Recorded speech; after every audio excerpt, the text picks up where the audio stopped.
जीवन साथी। मेघा भी 8 महीने पहले ही हमारे घर में विवाह करके आई थी। गोरा रंग, तीखे नए नक्श, बहुत सुंदर रूप।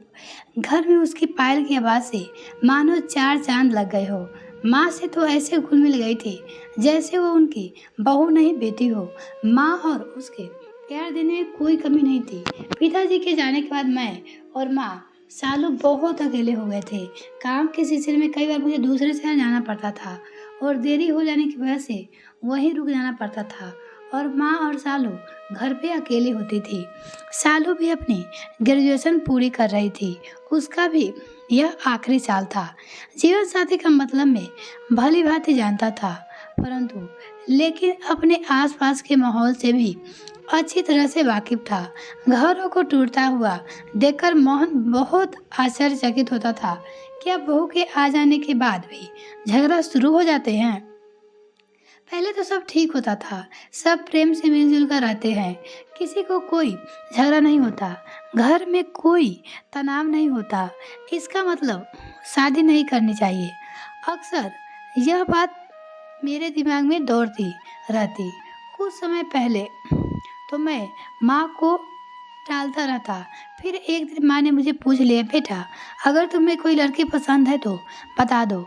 मैं यूँ ही चिंता करती रहती हूँ, तुम्हारे लिए रिश्ते ढूंढते रहती हूँ और तुम हर रिश्ते के लिए मना कर देते हो। लड़की वालों से मिले बगैर ही तुम लड़की को ना कर देते हो, उसकी माँ पूछी। मैंने बहुत आदर भाव से जवाब दिया कि मेरे जीवन में कोई लड़की नहीं है। वास्तविकता तो यही है कि मेरा शादी पर से विश्वास उठ चुका है।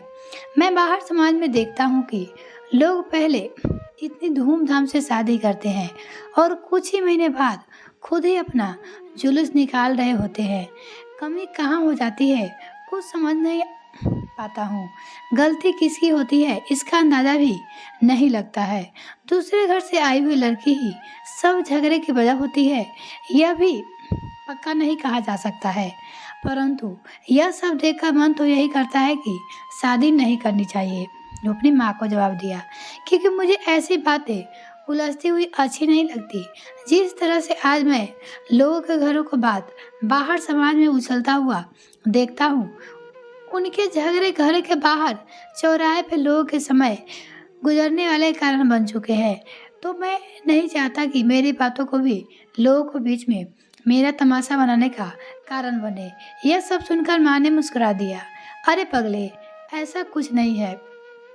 तुमने तो अपने मन में बहुत डर पाल रखा है। अगर सब तुम्हारी तरह सोचेंगे तो समाज तो यहीं रुक जाएगा। घरों में तो झगड़े की वजह दूसरे घर से आई हुई लड़की ही है, ऐसा जरूरी नहीं है।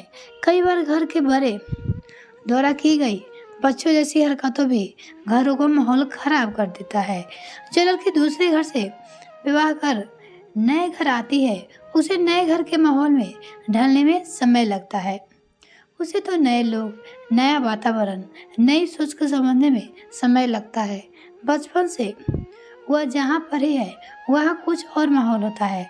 जब हम एक पौधा जमीन में लगाते हैं तो उसकी शुरू में बहुत देखभाल करनी पड़ती है। नई जगह पर लगने से वह सूख न जाए, यह बिल्कुल सही है।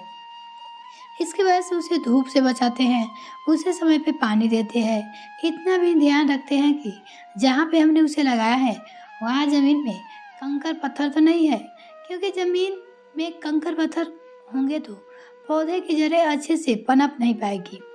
इस प्रकार से जब हम अपने घर में नए मेंबर को लेकर आते हैं तो शुरू में हमें समय देना पड़ता है। बहू के आते ही यदि हम यह उम्मीद कर ले कि हमारा पूरा घर वो अकेली लड़की संभाल ले, जबकि उसने आने से पहले हम सब मिलकर उस घर को संभाल रहे हैं, तो फिर वो लड़की कैसे रह पाएगी।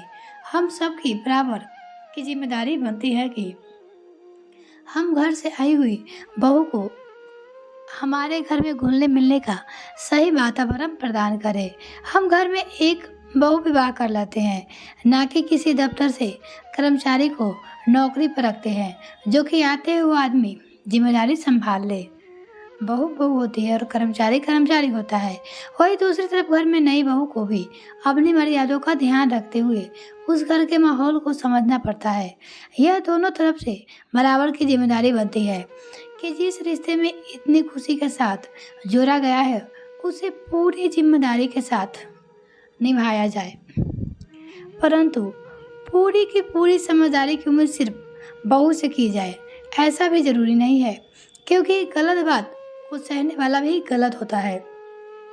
इसलिए घर में सुख शांति की जिम्मेदारी केवल बहू की नहीं होती, पति और अपनी जिम्मेदारी होती है। पति की भी, सास ससुर की अपनी जिम्मेदारियां होती है, सबकी अपनी अपनी जिम्मेदारी होती है। तो यह सब तालमेल का खेल ही है। तालमेल ना बैठे तो फिर तमाशा तो बनेगा ही।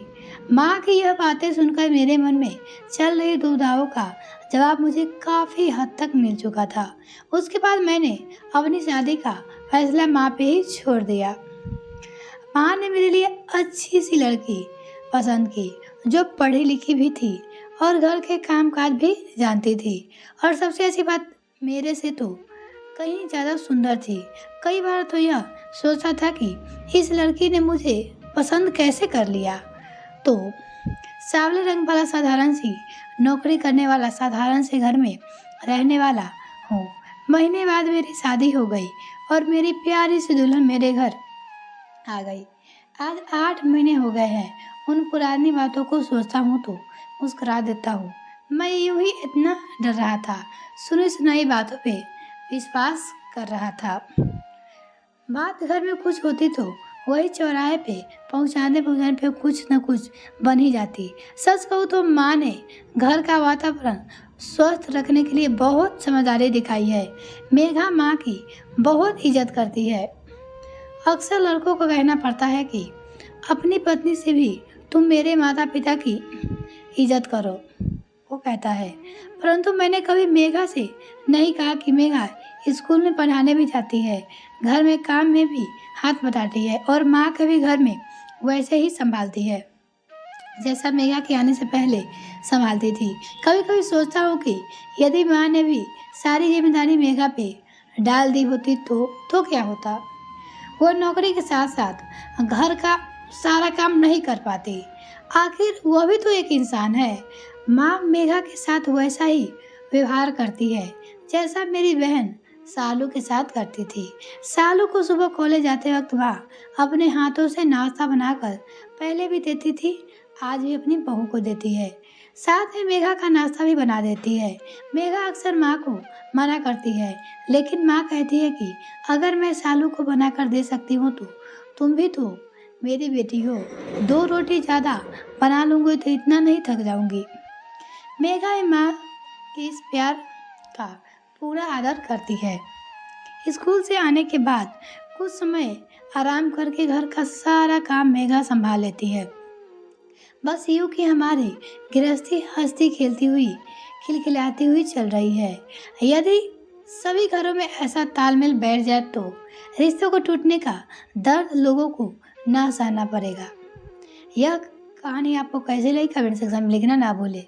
वीडियो को देखने के लिए बहुत बहुत धन्यवाद। अगर आपने अभी तक चैनल सब्सक्राइब नहीं किया तो प्लीज़ सब्सक्राइब कीजिए।